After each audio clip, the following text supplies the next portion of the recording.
السلام علیکم، آداب عرض جی ڈیئر لسنرز، کہیے کیا حال احوال ہیں، کیسے ہیں آپ سب؟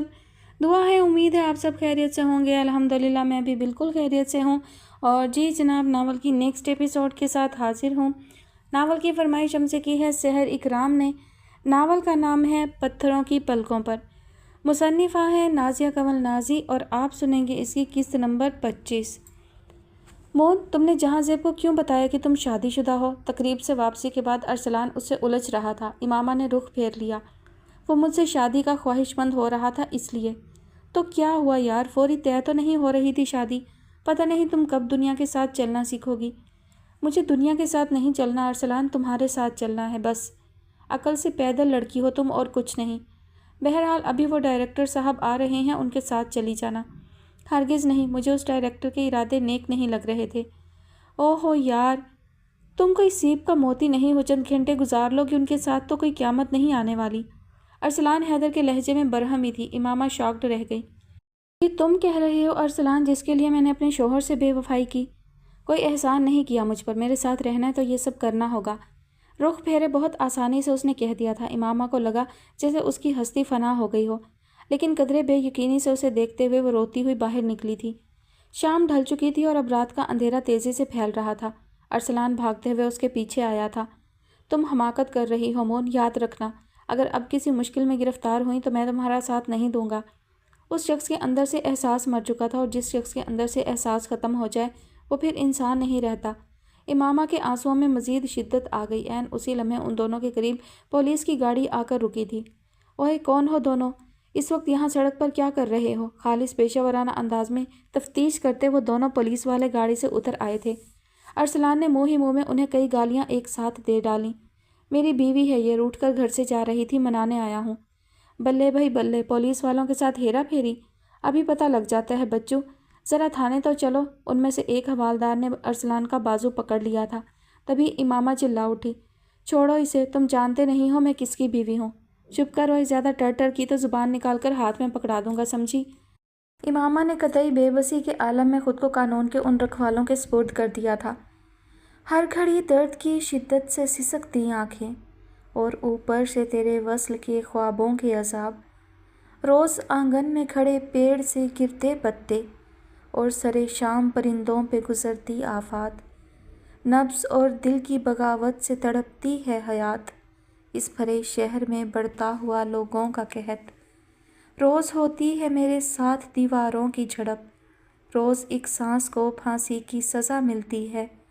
اب تو آجا اے میری جان کے پیارے دشمن، روز اس شہر میں مرنے کی دعا ملتی ہے۔ رات کا پچھلا پہر تھا جب تختہ ہوئی کمر کے ساتھ امامہ حسن کو بالآخر خواتین کی جیل میں بھجوا دیا گیا۔ پچھلے 4.5 گھنٹوں میں وہ ارسلان کے ساتھ ASI کے کمرے میں بیٹھی انہیں اپنی ذات کے لیے صفائی دینے کی کوشش کرتی رہی تھی، مگر وہاں ڈیوٹی پر موجود قانون کی ذمہ دار وردی میں ملبوس وہ انسانی گدھ اس ہاتھ آئی چڑیا کو کسی طور رہا کرنے پر آمادہ نہیں تھے۔ ASI کا چند گھنٹوں کے لیے گھر جانے کا ارادہ بھی بدل گیا تھا۔ ارسلان مچل رہا تھا، مگر قانون کے ان رکھوالوں کو احتجاجاً بلند ہونے والی آوازوں کو دبانے میں خاصی مہارت تھی۔ ارسلان پر کیس بن گیا تھا، مگر امامہ کو بنا کسی چالان کے جیل بھجوا دیا گیا۔ قانون اور اس کے قاعدے منہ لپیٹے پڑے رہے تھے۔ 60-70 خواتین پر مشتمل وہ بیرک جہاں وہ لائی گئی تھی، چوں چوں کا مربع لگ رہی تھی۔ 7 سال کی بچی سے لے کر 80 سال کی عورت تک وہاں موجود تھی۔ قدرے پریشان نگاہوں سے سب کا جائزہ لیتی وہ ایک کونے میں بیٹھ گئی۔ یکلخت کیسی مصیبت آن پڑی تھی! ایک مرتبہ پھر اسے ارسلان حیدر سے شدید نفرت کا احساس ہوا تھا۔ وہاں بیرک میں اس سے کچھ ہی فاصلے پر ایک حاملہ لڑکی بیٹھی تڑپ رہی تھی۔ اسے شاید وہاں آئے زیادہ دن نہیں ہوئے تھے۔ بیرک میں تل دھرنے کی جگہ نہیں تھی۔ سگریٹ، پان، تمباکو، عطر، تیل، سب کی ملی جلی خوشبو و بو نے کھل کر سانس لینا بھی محال کر دیا تھا۔ امامہ کا سر چکرانے لگا۔ پڑھی لکھی لگتی ہے اور شاید کنواری بھی، بے چاری۔ اس سے کچھ ہی فاصلے پر بیٹھی ایک بزرگ خاتون نے ہمدردی سے اسے دیکھا۔ امامہ اس کے افسوس کو نہ سمجھ سکی۔ پڑھی لکھی ہے تو کیا ہوا؟ یہاں جیل کی 4 دیواری کے اندر خواتین کے ساتھ کیا ہوتا ہے ذرا پڑھے لکھوں کو بھی پتہ چلے۔ بزرگ خاتون کی ہمدردی پر ایک اور خاتون نے دل جلایا تھا۔ امامہ خوف زدہ سی بیٹھی انہیں دیکھتی رہی۔ उस रात वहाँ बैरिक में उस हामला लड़की की मौत हो गई थी। जेल की सलाखों के अंदर जन्म लेने वाले बच्चे ने दुनिया का मुंह देखना भी गवारा नहीं किया था। बर्फ जैसी सफ़ेद और सर्द रंगत वाली हालात की सताई उस लड़की ने अपनी जान देकर उस रात उसकी इज्जत को दागदार होने से बचा लिया था। रूह की जिस्म से परवास के साथ ही उसे जेल से भी रिहाई नसीब हो गई थी, मगर इमामा सुन्न होकर रह गई थी। सुबह होने में अभी काफ़ी वक्त था। जेल में अजीब सी खलबली मच गई थी। वो दहशत का शिकार होती सर घुटनों में देकर बैठ गई। पापा मम्मा कब आएंगी? शुजा गुड़िया को घर ले आया था और इस वक्त उसके बिस्तर में घुसा उसे कहानी सुना रहा था, जब उसने अचानक बुखार से तिमतिमाते चेहरे के साथ उसकी गोद से सर उठाते हुए पूछा। शुजा इस सवाल पर उसके बालों में उंगलियां फेरते हुए ठिठक गया। जाने क्यों वो इमामा को भूल ही नहीं पा रही थी। क्या आपके लिए पापा का प्यार काफ़ी नहीं है गुड़िया? बहुत इज़्तिराब के आलम में रंजीदगी से उसने पूछा था। गुड़िया जवाब में पलकें मूंद गई। मुझे मम्मा बहुत याद आती हैं पापा, वो मुझसे बहुत प्यार करती थी, प्लीज़ उन्हें ढूंढ कर ले आए ना। वो बच्ची जिसे शुरू से ही माँ की आगोश और मोहब्बत नसीब नहीं हो सकी थी, जो 4 साल की होने के बावजूद ना हंसती थी, ना बोलती थी, ना ठीक से खाती थी, ना सोती थी। उस नन्ही परी को इमामा के प्यार और तवज्जो ने यकसर बदल दिया था। वो जीने लगी थी, हंसने बोलने लगी थी, मगर इमामा हसन से अचानक जुदाई ने उस नन्ही परी के लबों पर कुफल लगा दिए थे। वो आहिस्ता आहिस्ता फिर अपने खोल में बंद हो रही थी। मुलाजमिन के बकौल वो सारा दिन किसी से बात नहीं करती थी। शुजा अपने हाथ से ज़बरदस्ती कुछ खिला देता तो खा लेती, वरना भूखी बैठी रहती। उसे अपनी बच्ची बहुत अजीज़ थी, मगर बहुत सी बातों पर उसका इख्तियार नहीं था। पिछले 1 हफ्ते से गुड़िया को हल्का हल्का बुखार भी रहने लगा था। उसने सिर्फ गुड़िया के ख्याल के लिए दोबारा से आया रखने की कोशिश भी की, मगर वो किसी के साथ एडजस्ट ना हो सकी। जाने इमामा ने उस बच्ची पर क्या जादू कर रखा था। उस रोज़ गुड़िया को अपने हाथ से नाश्ता करवाने के बाद वो खासे इज़्तिराब व परेशानी में ऑफिस आया था। रात जाने क्यों बार बार करवटें बदलने के बावजूद उसे नींद नहीं आई थी। इमामा हसन अपनी तमाम तर बेवफाई के बावजूद उसे याद आती रही थी। भरपूर थकन से चूर जिस्म के साथ जैसे एहसाब भी चटक कर रह गए थे। उधर करीबी इलाका की जेल में पिछली रात एक हामला खातून की अचानक मौत ने मीडिया में हलचल मचा दी थी। शुजा को इमरजेंसी उस जेल का दौरा करना पड़ा था। इधर इमामा की धड़कन उसका साथ नहीं दे रही थी। आने वाली रात की तारीकी में उसके साथ क्या होने वाला था वो जान गई थी। कानून की वर्दी पहनकर फ़र्ज शनासी का हल्फ उठाने वाले बज़ाहिर मुसलमान रखवाले दिन का उजाला ढलते ही कैसे उसका बदन नोचेंगे, उसे वहाँ जेल की ही एक खातून ने बहुत तफसीलन बता दिया था। इज़्ज़त की जिस चादर को वो अब तक संभाल कर उजला रखे हुए थी, वो चादर बस मैली होने ही वाली थी। रो रो कर उसने अपना बुरा हाल कर लिया था। दुआएं मांग मांग कर उसके लब खुश्क हो गए थे। वो जानती थी कि उसका सामना शुजा से होगा, मगर इज़्ज़त की कीमती मता लुटाने के बाद भला उससे मिलना क्या मानी रखता था। फिर चाहे वो उसकी इज़्ज़त के लुटेरों का हशर बिगाड़ देता, मगर उसकी पाकीज़गी कभी वापस आने वाली नहीं थी। उसने तय कर लिया था वो रात आने से कबल जैसे भी हो सका अपनी जान पर खेल जाएगी, मगर इज़्ज़त का सौदा नहीं होने देगी। वो जानती थी उसका रब रहमान और रहीम उसे मुश्किल की इस घड़ी में भी बेयार और मददगार नहीं छोड़ेगा। वो जानती थी कि वो गुनाहगार है, ख़ताकार है, मगर बदकार नहीं है। उसने अल्लाह की कायम करदा हदूद को पार नहीं किया था, लिहाजा रो रो कर उससे अपने गुनाहों की माफ़ी मांगते हुए उसने एक बार फिर से रब को सच्चे दिल से मदद के लिए पुकारा था। शुजा जिस वक्त वहाँ मॉनिटरिंग के लिए आया, वो घुटनों में सर दिए बैठी जाने कौन कौन सी कुरानी आयात और दुआएं पढ़ने में मशगूल थी। उसकी पूछ-गुछ पर भी उसने घुटनों से सर उठाने की जहमत गवारा नहीं की थी। वो पलट रहा था जब सरसरी सी निगाह उस पर डालते हुए उसने अपने मातहत खड़े एसएचओ से पूछा था, ये कौन है? नई लड़की है सर, कुछ रोज़ पहले एक लड़के के साथ रंगरलियां मनाते हुए पकड़ी गई है। बकवास है ये। एसएचओ के इल्ज़ाम पर उसने अचानक चिल्लाते हुए सर उठाया था और फिर जैसे साकत रह गई थी। कोई रंगरलियां नहीं मनाई मैंने किसी के साथ, ये लोग झूठ बोल रहे हैं। शुजा की आंखों के दुख, हैरत और नफरत ने उसे जैसे काट डाला था, मगर वो पलट गया। इमामा को लगा जैसे वो मर जाएगी। डीआईजी साहब, खुदा का वास्ता है आपको मेरा यकीन करें, मैं गुनाहगार नहीं हूँ, ये लोग झूठ बोल रहे हैं। वो तड़प रही थी। शुजा की आंखों के सामने उसकी चंद रोज़ पहले की अयाशी का मंजर घूम गया। अगले उठते कदम पर उसकी समातों में अपनी बेटी की सदा गूंजी थी।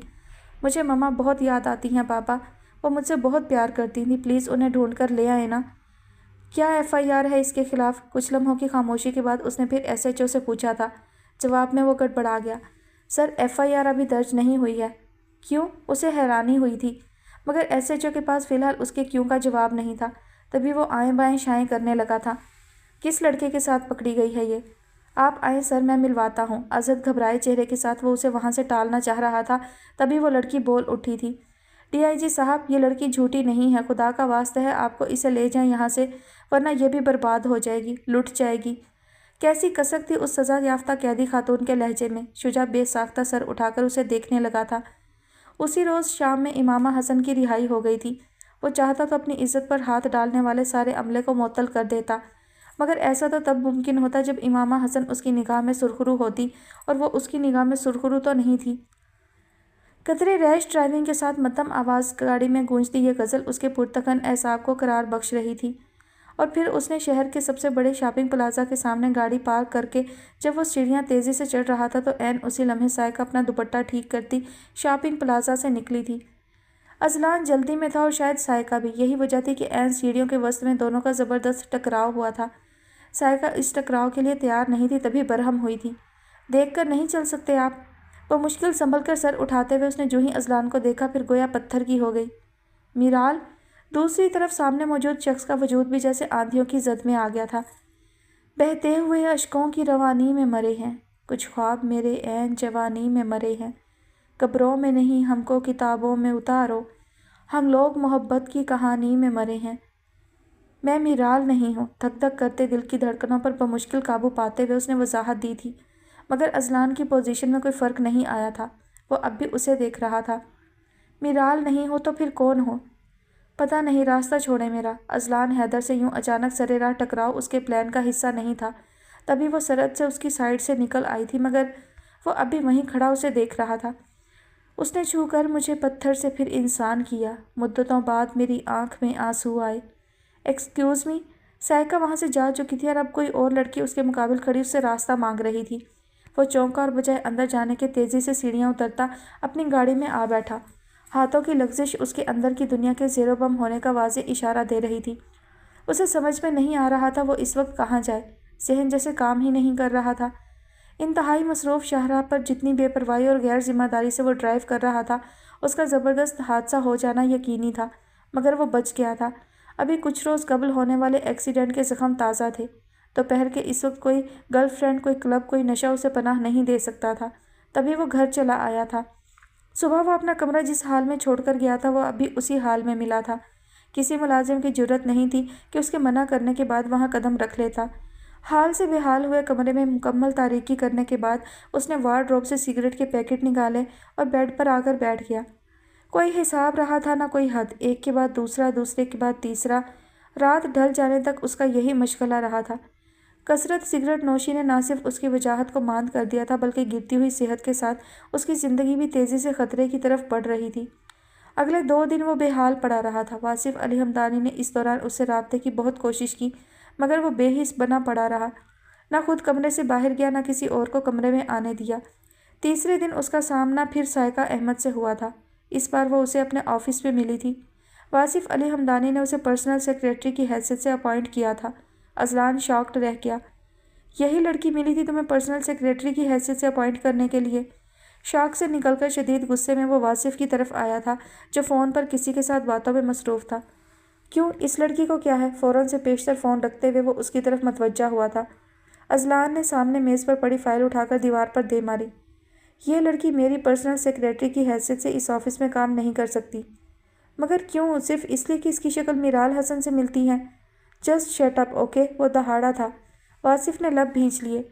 वो लड़की इसी ऑफिस में तुम्हारी पर्सनल सेक्रेटरी की हैसियत से काम करेगी, चाहे तुम ये गवारा करो या ना करो। तुम्हें यह हक किसने दिया?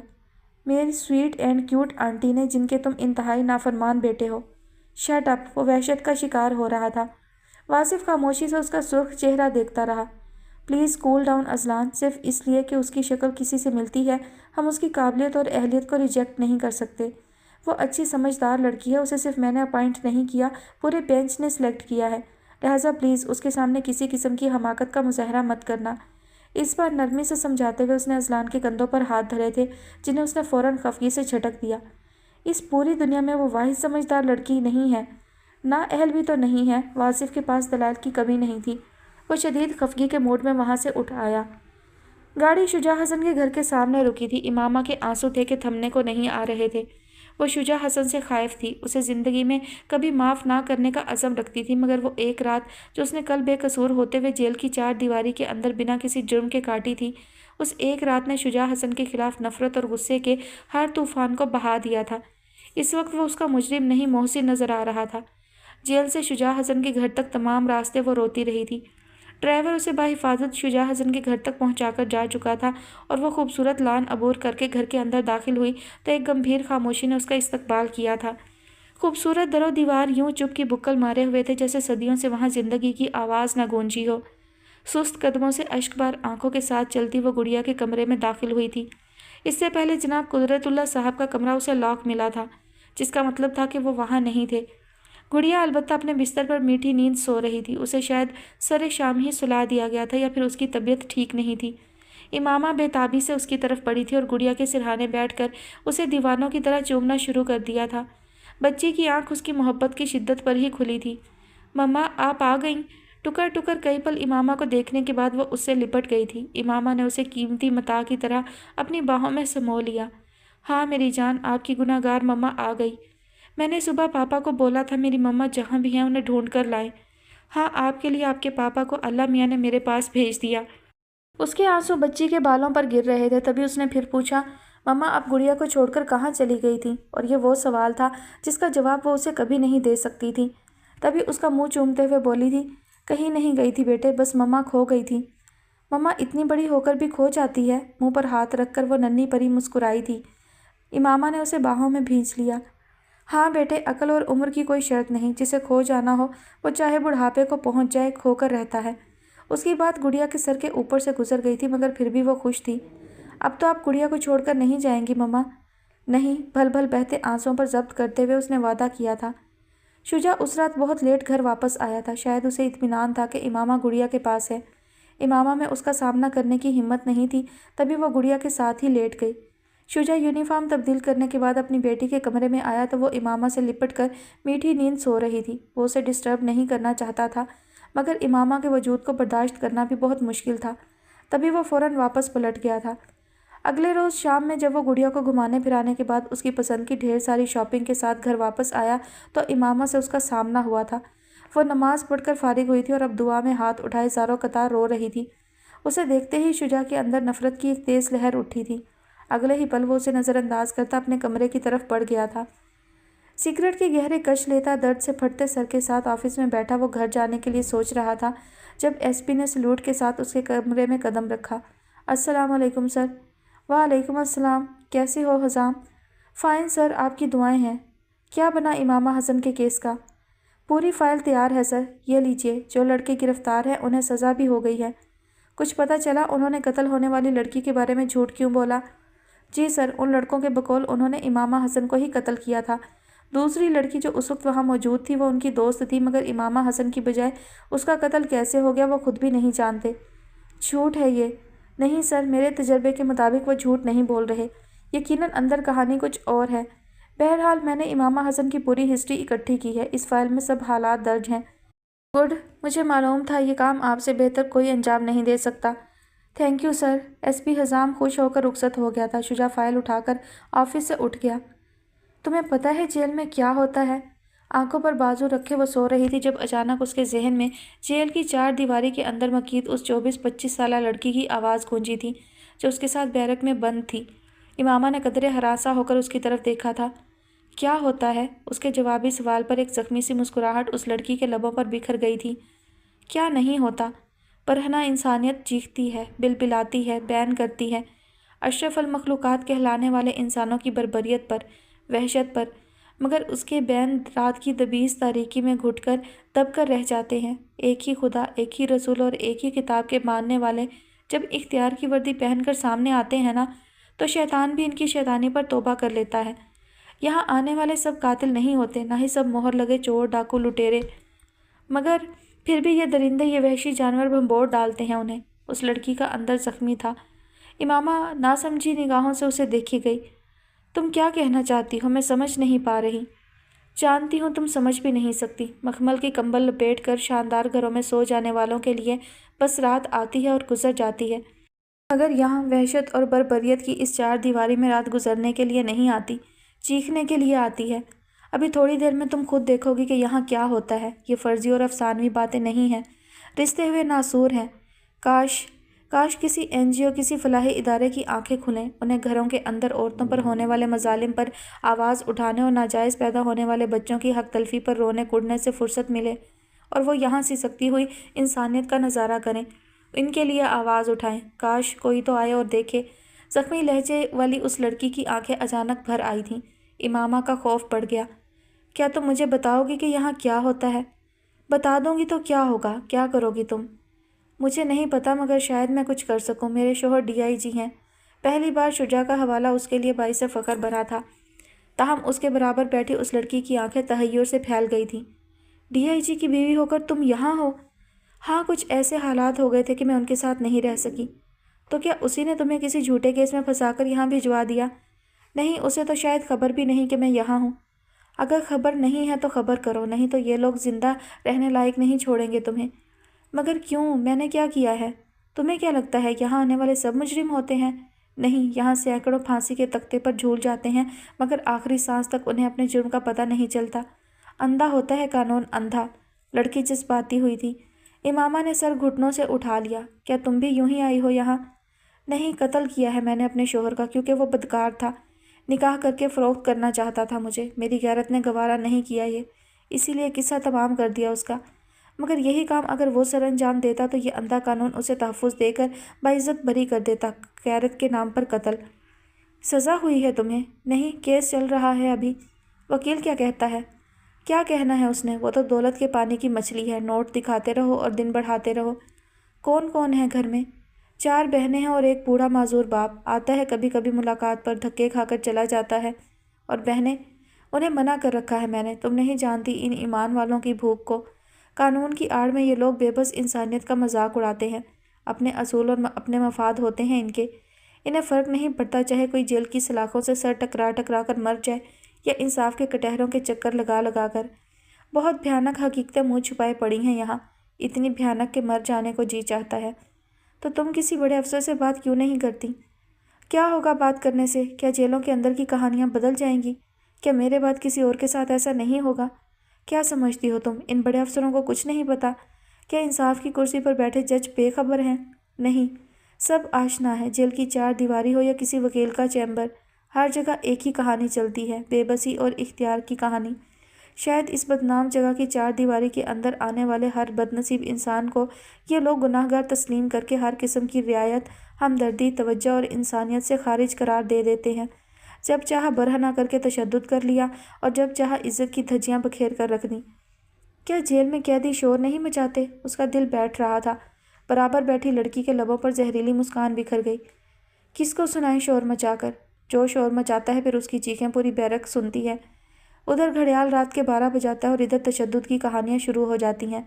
کوئی ماں نہیں ہوتی وہاں دیکھنے والی، اگر ہو تو شاید لمحے سے قبل مر جائے۔ صرف ایک لمحے کے لیے وہ سانس لینے کو رکی، پھر دھیمے لہجے میں بولی، قیدیوں میں بھی بہت بڑے بڑے مگر مچھ ہوتے ہیں جن کی ساری عمر جیل کی سلاخوں کی نظر ہو جاتی ہے۔ سر کے بال منڈوا کر جو بھی نیا لڑکا یا بوڑھا جیل میں داخل ہوتا ہے وہ پہلے ان مگر مچھوں کی خوراک بنتا ہے، پھر پولیس والے ادھیڑ ڈالتے ہیں اسے، زخموں سے چور ٹوٹی ہڈیوں کے وجود کے ساتھ ٹھنڈی زمین پر رات کو لیٹنے کے لیے بھی جگہ نصیب نہیں ہوتی اسے۔ عین اسی لمحے حاملہ لڑکی کی موت ہوئی تھی۔ امامہ گھبرا کر اٹھ بیٹھی۔ اس کی سانس بہت تیز چل رہی تھی اور جسم پسینے میں شرابور تھا۔ کتنی بھیانک تھی وہ دنیا جہاں سے شجاع اسے نکال لایا تھا۔ ایک مرتبہ پھر اس کی دعائیں مستجاب ہوئی تھیں۔ کیسے شکریہ ادا کرتی وہ اپنے رب کی مہربانی اور کرم نوازی کا، کیسے اس شخص کا شکریہ ادا کرتی جو شاید اس کی شکل دیکھنے کا روادار بھی نہیں تھا۔ عباد، یہ اذلان حیدر کون ہے؟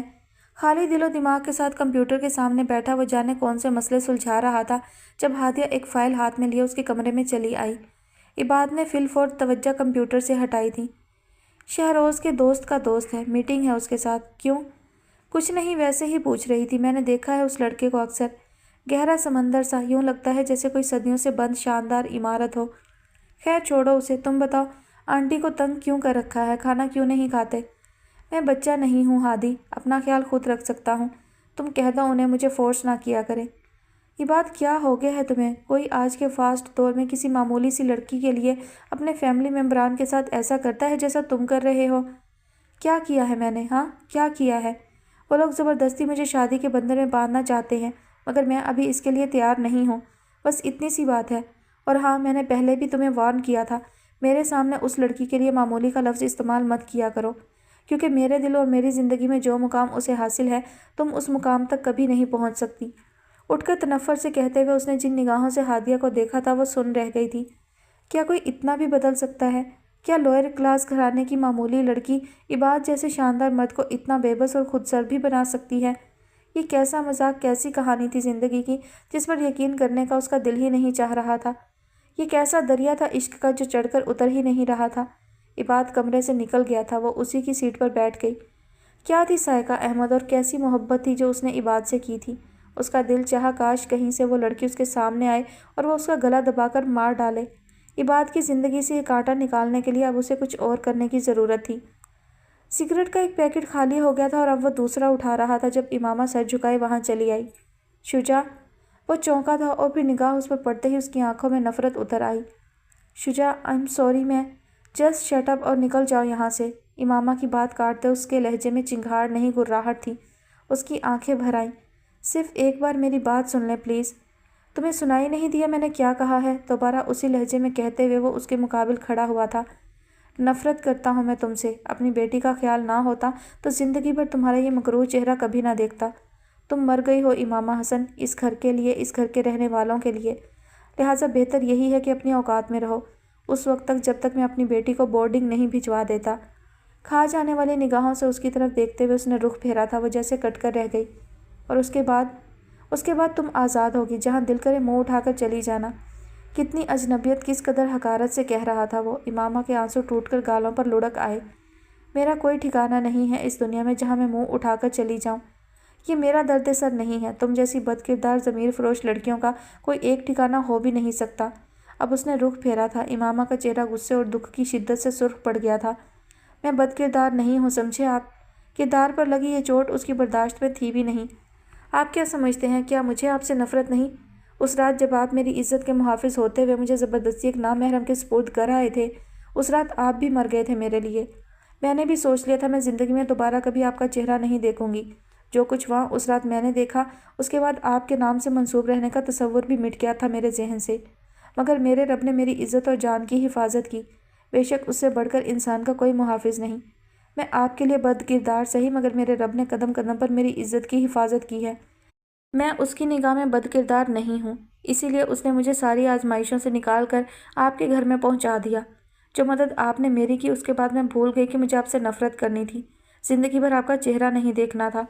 مجھے یاد رہا تو صرف اتنا کہ آپ میرے محسن ہیں، مجھے آپ کا شکریہ ادا کرنا ہے۔ میں آپ کو اپنی مصیبتوں کی کہانیاں نہیں سناؤں گی شجاع، نہ آپ کے بیڈ پر آنے کی خواہش ہے مجھے۔ بس مجھے اپنی بیٹی کے قریب رہنے دیں، خدا کی قسم میں اسے کوئی تکلیف پہنچانے کا سوچ بھی نہیں سکتی۔ گرتے آنسوں کے ساتھ اس نے دل کا سارا غبار نکالا تھا۔ شجاع ٹراؤزر کی پاکٹس میں ہاتھ گھسائے رخ پھیرے کھڑا سنی انسنی کر گیا۔ آج ملازمہ کی زبانی مجھے ابا جی کی رحلت کا جان کر بہت دکھ ہوا ہے۔ سارا دن میں ان کو یاد کر کے روتی رہی، مگر میرے آنسو انہیں واپس نہیں لا سکتے۔ پھر بھی اپنی زندگی کے اس موڑ پر میں انہیں بہت یاد کر رہی ہوں۔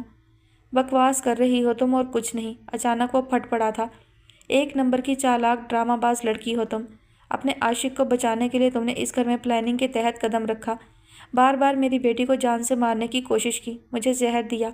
شادی کے باوجود اپنی عیاری اور مکاری سے تم نے مجھے خود سے دور رکھا۔ کس کے لیے؟ صرف اپنے عاشق کے لیے؟ تم محفلوں کی زینت ہو، کوئی بھی گرا ہوا شخص تمہیں چھو کر شادی کی آفر کر سکتا ہے۔ اب بھی صرف اپنے عاشق کو بچانے کے لیے تم یہ ہمدردی کا ڈرامہ کر رہی ہو۔ مگر اچھی طرح سے جان لو امامہ حسن، میں اب تمہاری کسی چال میں آنے والا نہیں۔ اگر چاہوں تو ابھی 3 حرف سنا کر اپنی زندگی سے بے دخل کر سکتا ہوں تمہیں، مگر صرف تھوڑے دنوں کے لیے بھی میں ایک نامحرم لڑکی کے ساتھ ایک ہی گھر میں رہنا گوارا نہیں کر سکتا۔ اس لیے جب تک یہاں ہو کوشش کرنا میرے سامنے نہ آؤ، ورنہ مجھے خود پر کنٹرول رکھنا بہت مشکل ہو جائے گا۔ انتہائی کرخت لہجے میں اپنی بات مکمل کرتے ہی وہ کمرے سے نکل گیا تھا۔ پیچھے امامہ حسن اپنے آنسو ضبط کرتی دیر تک اسی کے بارے میں سوچتی رہی۔ گلاب کے قدرتی تازہ پھولوں سے سجے کمرے میں سر جھکائے بیٹھی وہ عدنان ہمدانی کا انتظار کر رہی تھی، جو اسے حاصل کرنے کے بعد فتح کے نشے میں سرشار اپنے دوستوں کے ساتھ موج مستی میں مصروف تھا۔ شہروز اور انوشا نے اس شادی میں بالکل سگے بھائی بھابھی جیسا کردار ادا کیا تھا، مگر پھر جانے کیوں اسے ادریس شاہ بہت یاد آیا تھا۔ بے شک وہ ایک مثالی بھائی تھا۔ اپنے خیالوں میں ڈوبی وہ ماضی کے ایک ایک لمحے کی یاد کو آنسوؤں میں پرو رہی تھی، جب دروازے پر مدھم سی دستک کے بعد طلال ہمدانی صاحب کمرے میں چلے آئے۔ गौरी का दिल उस लम्हे बेसाख्ता तेज़ी से धड़क उठा था। अस्सलाम वालेकुम।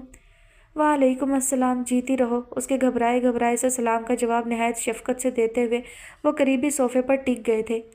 गौरी बेटे, मैं बहुत खुश हूँ, आप जैसी नेक समझदार बच्ची बहू बनकर मेरे घर में आई है। बेशक ये सब अदी की ज़िद और पसंद से हुआ है, मगर मैं समझता हूँ कि अल्लाह रब्बुल इज़्ज़त ने हकीकत में आपको इस घर की बेहतरी और भलाई के लिए वसीला बनाकर भेजा है।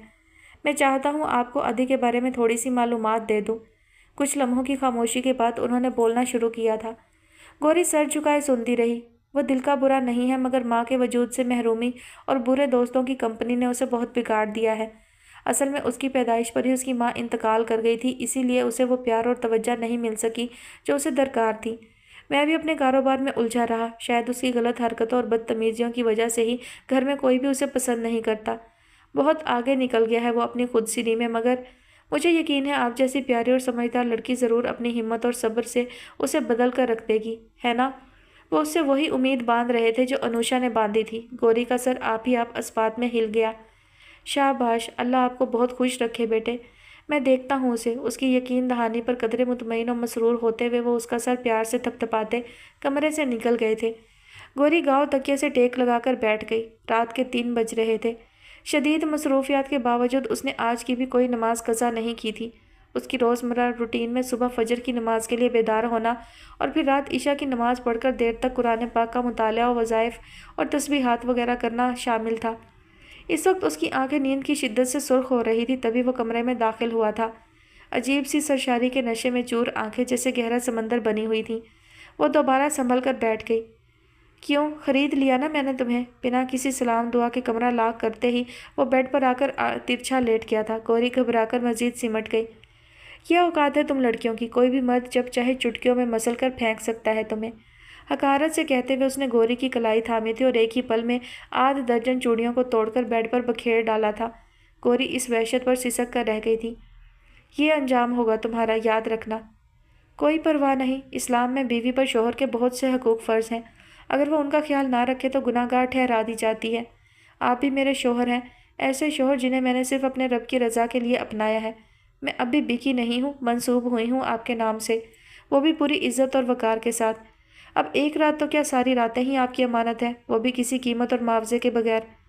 बहुत बोलना आता है तुम्हें, मगर जल्द भूल जाओगी, क्योंकि मुझे चपड़ चपड़ ज़ुबान चलाती लड़कियाँ बिल्कुल पसंद नहीं है।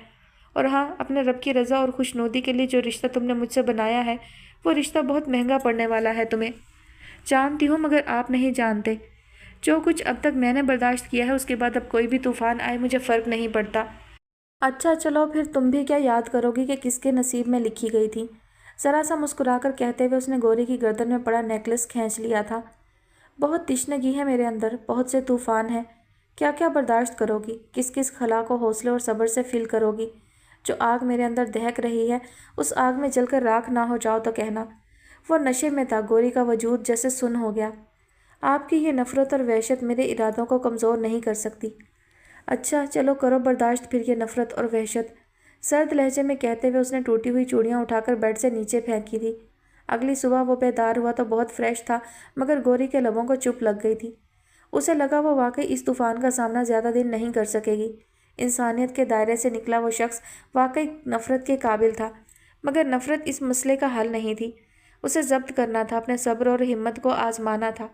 बहुत दिनों के बाद उसकी फजर की नमाज कज़ा हो गई थी। तभी कदरे शिकस्तगी से बिस्तर छोड़ते हुए वो नया लिबास उठाकर वाशरूम में घुस गई। सफ़र आसान लगता था, दिले पर बात तुझको ये सफ़र आसान लगता था।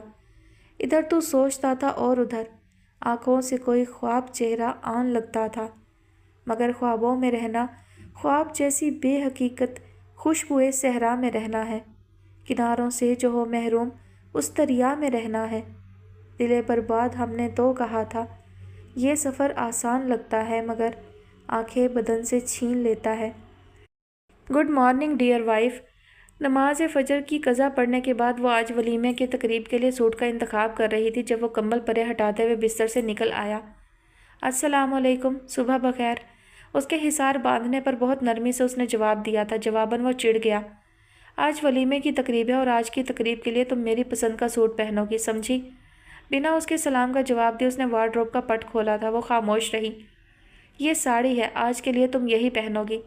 سلیو لیس بلاؤز اور گہرے گلے کے ساتھ وہ ساڑی جسم کو ڈھانپنے کے لیے نہیں، مزید نمایاں کرنے کے لیے بنائی گئی تھی۔ وہ ایک نظر ساڑی پر ڈالتی عدنان کو دیکھنے لگی۔ میں آپ کی عزت ہوں، آپ کے نام سے منسوب ہوں۔ لباس پہننے کے بعد اگر وہاں تقریب میں سینکڑوں لوگ میرے وجود کی نمائش سے لطف اٹھائیں گے تو یہ آپ کے لیے ذلت کا باعث ہوگا، میرے لیے نہیں۔ جسٹ شٹ اپ، ہر وقت وائز سنانے کے موڈ میں نہ رہا کرو۔ یہ میرا گھر ہے اور یہاں تم وہی کرو گی جو میں چاہوں گا، سمجھے تم؟ عقل و دانش و ہدایت سے دور وہ شخص ابھی اس کی بات سمجھنے کی پوزیشن میں نہیں تھا۔ گوری جان گئی کہ اس وقت اسے بحث کا کوئی فائدہ نہیں، لہٰذا خاموشی سے ساڑی اس کے ہاتھ سے تھام لی۔ ولیمے کی تقریب میں اس کا حسن دیکھنے لائق تھا۔ شہر کے سب سے بڑے ہوٹل میں تقریب ارینج کی گئی تھی۔ شام میں جس وقت تیار ہو کر وہ کمرے سے نکل رہا تھا، گوری نے جانے کیا سوچ کر اپنی آنکھوں سے کاجل نکالا اور عدنان کے کان کے پیچھے نظر کا ٹیکا لگا دیا۔ اس کی اس حرکت پر وہ سن رہ گیا تھا۔ اس وقت بھی دوستوں کے سنگ وہ خاصا الجھا ہوا دکھائی دے رہا تھا۔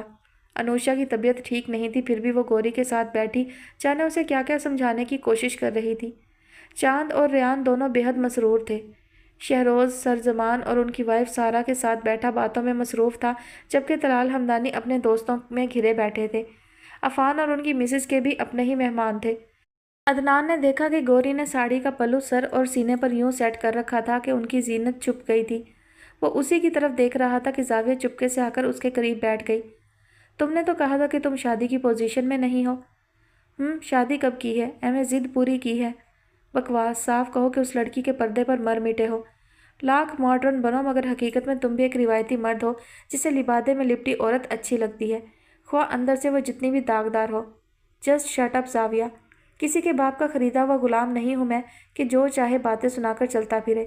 میری اپنی زندگی ہے اور میں وہی کرتا ہوں جو مجھے اچھا لگتا ہے، بس۔ ایک پل میں تب کر کہتا وہ اٹھ گیا۔ زاویہ ضبط سے لب کاٹتی بیٹھی رہ گئی۔ رات 2:30 بجے کے قریب تقریب کا اختتام ہوا تھا۔ گوری نے گھر پہنچتے ہی وضو کیا اور جائے نماز پر کھڑی ہو گئی۔ اپنے حقیقی مالک کے حضور سربسجود ہونے کے بعد وہ ہمیشہ بہت سکون محسوس کرتی تھی۔ اس وقت بھی وہ دعا میں ہاتھ اٹھائے رو رہی تھی جب وہ کمرے میں چلا آیا۔ بڑی ڈھیٹ ہو تم، اتنی تھکن اور مصروفیت کے باوجود یہ کام نہیں بھولی؟ بیڈ پر گرتے ہی اس نے استہزائیہ نگاہوں سے اسے دیکھا تھا۔ گوری نے جائے نماز سمیٹ دی۔ یہ کام نہیں ہے، ایک مسلمان کا فرض ہے۔ اللہ رب العزت کی ہزارہا نعمتوں کے جواب میں اس کی وحدانیت کو تسلیم کرنے کا فرض۔ اچھا، تم کیا سمجھتی ہو وہ جو سارے جہان کا مالک ہے، اسے اپنا آپ تسلیم کروانے کے لیے تم جیسی بناوٹی لڑکیوں کے ان سجدوں کی ضرورت ہے؟ نہیں، وہ اپنی رحمت اور قدرتوں کے ساتھ ابد سے ہے اور ازل تک رہے گا۔ کوئی اس کے وجود کو تسلیم کرے یا نہ کرے اسے فرق نہیں پڑتا، مگر جس انسان کو اس نے اشرف المخلوقات بنا کر دنیا میں بھیجا ہے اس پر لازم ہے کہ وہ اپنے رب العزت کی اطاعت کرے، اس کے حکم پر سر جھکاتے ہوئے اس کا فرما بردار رہے۔ بس آج کے لیے اتنا لیکچر کافی ہے، وہ کہتے ہوئے اس کا بازو پکڑ کر بیڈ پر گرا لیا تھا۔ ساڑی کیوں اتاری؟ اب وہ تفتیش پر اتر آیا تھا۔ گوری نے رخ پھیر لیا۔ نماز پڑھنی تھی مجھے اور وہ لباس نماز کے لیے مناسب نہیں تھا۔ نماز نماز نماز، تنگ آ گیا ہوں میں تمہاری اس فضول اداکاری سے۔ تم کیا سمجھتی ہو یوں مومنہ بننے کا دکھاوا کر کے تم میری نظروں میں اپنا مقام بنا لو گی، مجھے یہ سوچنے پر مجبور کر دو گی کہ تم اچھی لڑکی ہو؟ نہیں، وہ جتنا ڈسٹرب ہوا تھا گوری کے لہجے میں اتنا ہی ٹھہراؤ تھا۔ مجھے کوئی فرق نہیں پڑتا اس بات سے کہ آپ مجھے کیا سمجھتے ہیں، مگر مجھے اس بات سے بہت فرق پڑتا ہے کہ اپنے مالک کی نظر میں کیا ہوں۔ چپ کرو، چلو مووی دکھاتا ہوں تمہیں ایک لڑکی کی، کیا یاد کرو گی تم بھی کہ کس اسمارٹ شوہر سے واسطہ پڑا ہے۔ اسے ایک بازو میں دبوچے دوسرے ہاتھ سے اس نے لیپ ٹاپ آن کیا تھا۔ دیکھو ذرا کیا کمال کی لڑکی ہے، پورے 15 دن اپنے گھر والوں کو ڈاش دے کر یہ میرے ساتھ ہوٹل میں رہی تھی۔ یہ مووی بھی اس کی رضا سے بنائی تھی میں نے۔ یہ ہوتی ہے زندگی، زندگی کا اصل مزہ، انجوائے، تھرل۔ کب تک؟ صرف ایک نظر اسکرین پر ڈالنے کے بعد اس نے نگاہ پھیر لی تھی۔ عدنان اب مووی انجوائے کرنے لگا۔ جب تک زندگی ہے، سانس چلتی ہے تب تک، اور اس کے بعد کی بعد میں سوچیں گے، یہی تو گمراہی ہے۔ چپ، اب اگر تم نے کوئی فضول لیکچر شروع کیا تو قسم سے مجھ سے برا کوئی نہیں ہوگا۔ وہ راہ حق کا مسافر تھا، ابھی اسے ہدایت کی دولت ودیعت نہیں ہوئی تھی، تبھی بنا سوچے سمجھے کچھ بھی بول رہا تھا۔ گوری نے خاموشی میں ہی عافیت جانی۔ اس کی زبان پر استغفار کا ورد جاری تھا۔ عدنان نے مووی کی آواز کا والیوم مزید بڑھا دیا۔ وہ ضدی، خود پسند اور عیاش شخص تھا۔ اس نے آہستہ سے پلکیں موند لی۔ یہ مشاغل ہے میرے، ایسی لڑکیاں اچھی لگتی ہیں، تم بھی ان جیسی بنو گی، دیکھ لینا۔ کہتے ہیں نا جو شخص جیسا ہو اسے ویسا ہی ہم سفر ملتا ہے۔ اگر میں عیاش ہوں تو تم پارسا کیسے ہو سکتی ہو؟ अपनी धुन में बोलते हुए उसने जो ही निगाह फेरी, गौरी की बंद पलकों से टूटते आंसुओं को देखकर ठिठक गया। 1 मिनट, 2 मिनट, 3 मिनट, वो लड़की अपने रब की मोहब्बत और फर्माबरदारी में कितनी साबित कदम थी। उसे लगा जैसे मूवी में एकदम से उसकी दिलचस्पी खत्म हो गई हो। अगले ही पल कदरे बदमजा होकर उसने लैपटॉप शट डाउन कर दिया था। वासिफ अली हमदानी ने सायका की फरमाइश पर उसे खूबसूरत घर मुहैया कर दिया था। सायमा बहुत खुश थी, मगर समआन के लबों पर कुफल लगा यहाँ आकर भी नहीं टूटा था। अयान की लाताल्लुकी और आमना की गैर मुतवक्का बेवफाई ने उसे अंदर से तोड़ कर रख दिया था। ताहम उसकी माँ की सेहत संभल गई थी। छोटे दोनों भाइयों की तालीम का टूटा हुआ सिलसिला भी दोबारा बहाल हो गया था। सिर्फ एक दिल की उदासी पर उन सब अपनों की खुशी भारी पड़ रही थी। वासिफ अली हमदानी ने उसे मायूस नहीं किया था और अब वो भी उसे मायूस नहीं करना चाहती थी। वासिफ के साथ चंद रोज़ पेशतर एक रेस्टोरेंट में उसने इबाद को देखा था। अपनी मंगेतर हादिया के साथ उससे कुछ ही फासले पर बैठा वो शख्स उसे सदियों के फासले पर महसूस हुआ था। कितनी खुश थी वो लड़की उसकी हमराही में जो उसके नाम से मंसूब थी, मगर कितनी अकेली होकर रह गई थी वो। काश मोहब्बत दौलत के इवज़ मिलती तो वो लाखों करोड़ों लुटाकर उस शख्स को खरीद लेती जो उसके लिए कुल कायनात था, जिसे खोने के बाद वो बिल्कुल उजड़ कर रह गई थी। मगर वहाँ मोहब्बत दौलत के इवज़ नहीं थी। उसने वासिफ पर अपना दर्द जाहिर किए बिना वहाँ से फौरी फरार चाहा था, मगर एक और रात को उस शख्स की यादों के अजाब लाए खुद पर मुसल्लत होने से रोक नहीं सकी थी। सर्द रवैया, उलझा लहजा, खोई आंखें, ठंडे हाथ, बेरंग चेहरा, बद इखलाक, देखो तुम बिन क्या हूँ मैं। बरीरा तेज़ बारिश में सड़क के किनारे संगी बेंच पर बैठी बारिश की सर्द बूंदों को हथेली पर जमा करने की कोशिश कर रही थी जब शहरोज़ ने उसे पुकारा। वो आज सुबह ही अर्जेंट काम के सिलसिले में इंग्लैंड आया था। बरीरा मानूस पुकार पर चौंकी और फिर जैसे साकत रह गई थी। किस दीदा दलेरी से उसकी मोहब्बत का मुजरिम खुद जलकर कटहरे में आ गया था। उठकर खड़ी होने की कोशिश में वो लड़खड़ा कर रह गई थी। इतनी तेज़ बारिश में बिना छाते के बैठी हो, मरने का इरादा है? किस दर्जा अपनायत से उसने सवाल किया था। बरीरा की आंख से आंसू का एक कतरा यूं टपका जैसे सदियों से खुश्क हुई झील में बारिश का कोई कतरा गिरा हो। सामने खड़े उस शख्स के फिराक में वो क्या से क्या होकर रह गई थी, मगर वो शख्स ज़रा नहीं बदला था। बरीरा के अंदर कोई सिसक उठा। इससे बढ़कर भला मोहब्बत की तौहीन और क्या हो सकती थी। जिनके अंदर दोज़ख दहक रहे हों उन्हें तेज़ बारिश की सर्द बूंदें कुछ नहीं कहती। डबडबाई आंखों से बमुश्किल उसकी तरफ देखते हुए उसने कहा था। जवाबन वो करीब आ गया। क्या तुम अभी तक उसी दुख के हिसार में हो बरी? खुदा का वास्ता तुम्हें उस दुख से निकल आओ। मुझे लगता है अनुषा रहमान के बाद मैं तुम्हारी बद्दुआओं की जद में आकर बेसुकून हो गया हूँ। प्लीज़ मुझे माफ़ कर दो बरी, प्लीज़। उस शख्स को अभी उसके दर्द का एहसास नहीं था। वो सिर्फ अपने सुकून के लिए आया था। वो रो पड़ी। हरगिज़ नहीं, तुम मुनाफिक हो शहरोज़ा फंदी। मोहब्बत का झांसा देकर मेरे दिल की नगरी बर्बाद की है तुमने। मैं तुम्हें कभी माफ़ नहीं करूँगी, कभी नहीं। क्या था वो शख्स? सारी उम्र उसके सामने ना आता वो फिर से रेजा रेजा होकर बिखरने से बच जाती। मैं जानती हूँ तुमने कभी मुझसे मोहब्बत नहीं की। तुम मर्दों के लिए मोहब्बत यूं भी दर्द सर नहीं है। जहाँ जिस मोड़ पर जो अच्छा लगा अपना लिया, जो दिल से उतर गया उसे फेंक दिया। चलती गाड़ी की तरह हर स्टेशन पर नए मुसाफिरों की ज़रूरत होती है तुम्हें। मगर हम लड़कियां फिर भी तुम जैसे मर्दों की खोखली मोहब्बतें कीमती असासों की तरह संभाल कर सारी उम्र सीने में छुपाए फिरती हैं। तुम माफ़ी तो क्या मेरी नफ़रत के भी काबिल नहीं हो। चिल्लाकर कहते हुए वो फिर से बेंच पर बैठ गई थी। उसका सेल पर्स में पड़ा था। जाने इतनी तेज़ बारिश में वो काम भी करता है कि नहीं। इसके बावजूद बुरी तरह रोते हुए उसने सेल निकाला और सरमद का नंबर प्रेस कर डाला। वो ज़रूरी मीटिंग के लिए निकल रहा था जब बरीरा का नंबर देखकर ठिठक गया। एक लम्हे से कबल उसने उसकी कॉल रिसीव की थी। बरी, क्या तुम ठीक हो? नहीं, मैं ठीक नहीं हूँ। तुम जहाँ भी हो जल्दी आ जाओ प्लीज़। ओके, मैं आ रहा हूँ। तुम कहाँ हो? घर के पास, रोड पर। ठीक है, मैं आ रहा हूँ। वो रो रही थी। सरमद की जान पर बन गई थी। कॉल ड्रॉप होते ही वो तेज़ी से उठा था। करीब खड़ी सेक्रेटरी खामोश ना रह सकी। सर, अभी आप मीटिंग के लिए निकल रहे थे। ये मीटिंग हमारी कंपनी को करोड़ों का। मैं जानता हूँ मिस निदा, मगर अभी जिस शख्स को मेरी ज़रूरत है वो करोड़ों नहीं, अरबों से भी ज़्यादा कीमती है मेरे लिए। ओके। अपने स्टाफ के साथ हमेशा खुशबाश रहने वाले उस शख्स का लहजा उस लम्हे कितना सर्द था। सेक्रेटरी दोबारा कुछ कहने की जसारत ना कर सकी। अगले 15 मिनट में वो मुतलका रोड पर था। मैं तुमसे नफ़रत नहीं करती शहरोज़ अफंदी, बल्कि मुझे कराहियत आती है तुमसे। खुदा का वास्ता है तुम्हें अब ज़िंदगी में कभी मेरे सामने मत आना, वरना या तुम इस दुनिया में नहीं रहोगे या मैं। सेल बैग में रखते हुए वो फिर खड़ी हुई थी। ऐन उसी लम्हे सरमद वहाँ पहुँचा था। जो ही उसने गाड़ी से कदम बाहर रखा, बरीरा तेज़ी से उसकी तरफ लपकी और उसके कंधे पर सर रखकर बच्चों की तरह रो पड़ी। परी, क्या हुआ है?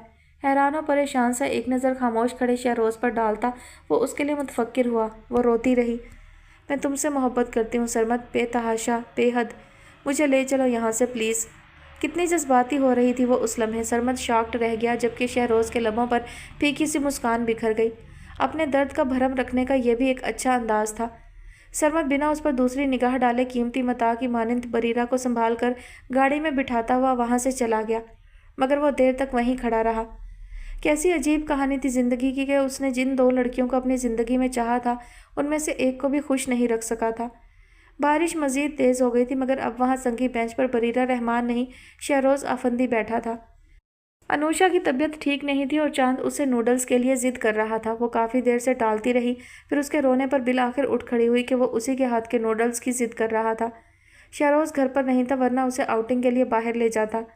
इस वक्त वो किचन में चांद को नूडल्स बनाकर देने के बाद अपने लिए चाय बना रही थी, जब वो शदीद थकन का शिकार सफरी बैग कंधे पर डाले घर में दाखिल हुआ। लाउंज चूँकि किचन के सामने ही था, लिहाजा बैग वहाँ रखने के बाद वो सीधा किचन में चला आया था।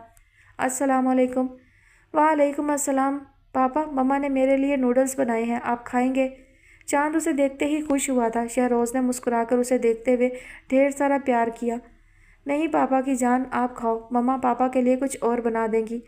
उसकी तसल्ली पर वो नूडल्स का बाउल उठाकर लाउंज में टीवी के सामने चला आया था। क्या कर रही हो अनुष? थके थके उदास लहजे में वो उसकी तरफ मतवज्जा हुआ था। अनुषा ने लब भींच लिए। कुछ नहीं। कुछ तो कर रही हो। मैं समझता था तुम मुझसे नफ़रत करती हो, मगर मैं गलत समझता था। हकीकत में तुम मुझसे नफ़रत नहीं, मोहब्बत करती हो। तभी तो ज़बरदस्ती मेरी बहन को भी इस घर से निकाल बाहर किया, ताकि मेरी तवज्जो सिर्फ़ और सिर्फ तुम पर मरकूज़ रहे, है ना? सिर्फ उसे तंग करने के लिए उसने उसके दोनों कंधों पर हाथ धरे थे। जवाब में वो तप उठी। मैंने जो किया गोरी की बेहतरी और भलाई के लिए किया, समझे आप? नहीं, मेरी बेहतरी और भलाई के लिए कुछ करोगी तो समझूंगा। वो उदास था, मगर उसके लहजे में शरारत थी। अनुषा ने रुख फेर लिया। आप सफ़र से आए हैं, आराम कीजिए। मैं इस वक्त आपके मुंह लगने की पोजीशन में नहीं हूँ। मैं तो हूँ। बिना उसकी तुर्शी को कोई अहमियत दिए उसने उसे अपने हिसार में ले लिया था।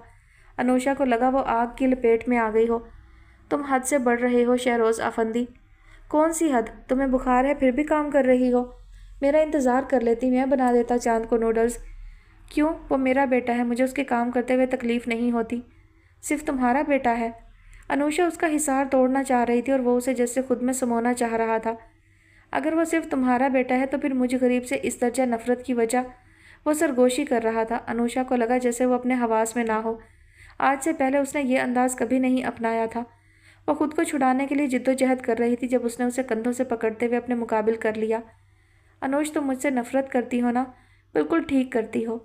मैं वो शख्स हूँ जो किसी की नफ़रत के काबिल भी नहीं है। मैंने जो कुछ भी तुम्हारे साथ किया, उसके बाद अगर मुझ में ज़रा सी भी गैरत होती तो कहीं जाकर खुदकुशी कर लेता, मगर ज़िंदगी भर तुम्हारे सामने कभी ना आता। मगर गैरत ही तो नहीं है मुझ में। खेल समझता हूँ मोहब्बत को। ज़िंदगी मिट्टी के घरौंदे की तरह है मेरे लिए। जब जैसे चाहा बना लिया, जब जैसे चाहा मिटा लिया। उदास आंखों में जनून हलकोरे ले रहा था। वो सुन सी उसे देखे गई। बकवास की थी मैंने तुमसे कि मैं तुमसे मोहब्बत करता हूँ। यूँ करते हैं मोहब्बत करने वाले? नहीं करता मैं तुमसे मोहब्बत, कोई मोहब्बत नहीं करता मैं तुमसे। मगर इसके बावजूद तुम धड़कन बनकर मेरे सीने में धड़कती हो। तुम्हारी आंखों से आंसू बहते हैं तो मेरा जिगर कटता है। तुम नफ़रत से मुंह फेरती हो तो मेरे सीने में सांस उलझने लगती है। मैं तुमसे मोहब्बत करता हूँ अनुषा, फिर भी तुम्हें तकलीफ़ होती है तो मैं तड़प उठता हूँ। पागल कर दिया है तुमने मुझे। मैं तुम्हें देखना नहीं चाहता था, सोचना नहीं चाहता था, फिर भी तुम एक पल के लिए निगाह से ओझल होती हो तो मैं मरने लगता हूँ। हालांकि मैं जानता हूँ तुम पत्थर हो, मर जाऊँगा तुमसे सर टकराते टकराते, मगर फिर भी मैं बाज नहीं आ रहा हूँ। कितनी संगदिल हो तुम। वो शख्स वाकई अपने हवास में नहीं था। अनुषा का वजूद जैसे बर्फ़ हो गया। तुम मुझसे नफ़रत में हक बजानिब हो अनुष, मगर मैं थक गया हूँ। सहारे ढूंढता हूँ खुद को मजबूत करने के, मगर तुम तक पहुँचते ही थक कर गिर जाता हूँ, हार जाता हूँ। जाने वो शख्स कहाँ से होकर आया था। बर्फ़ हुए वजूद के साथ अनुषा ने उसके हाथ अपने कंधों से हटाए थे, जब शहरोज़ ने उसकी कलाई थाम ली।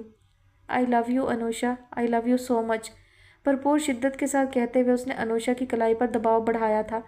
जवाब में किर्च किर्च की आवाज़ के साथ कई चूड़ियाँ टूटकर ज़मीन पर बिखर गईं। वो शख्स वाकई पागल हो चुका था। सॉरी। अनुषा की कलाई पर खून देखकर वो शर्मिंदा हुआ था, फिर अगले ही पल पलटकर किचन से निकल गया। ताहम अनुषा बिना दर्द का एहसास किए पत्थर बनी वहीं खड़ी रही थी। सामल शाह की कोशिशों से हुकूमत ने गांव शाहवाला में मौजूद अस्पताल की तामीर नौ की मजदूरी दे दी थी। सामल खुद अपनी निगरानी में ये काम करवा रहा था। गाहे बगाहे उसके शहर के चक्कर भी लगते रहते थे। अंजला के लिए वो शहर में बहुत खूबसूरत घर तामीर करवा रहा था, जिसकी निगरानी उसके एक दोस्त के स्पुर्द थी। बहुत दिनों पहले उसने अंजला को मीरान शाह के बारे में तफसीलन बता दिया था। उस वक्त शाहवाला में तेज़ बारिश हो रही थी और वो जो मज़दूरों को हदायत दे रहा था एक नज़र आसमान को देखता अपने डेरे की तरफ चला आया, जो उसके बड़े भाई की गांव से अचानक हिजरत के बाद उसके कब्जे में आ गया था। पिछले दिनों उसके बड़े भाई पर फालिज का अटैक हुआ था, जिसके बाद उसने गांव से हिजरत कर ली थी। वक्त रुखसत वो उससे मिलना चाहता था, मगर सामल ने उससे मिलना गवारा नहीं किया।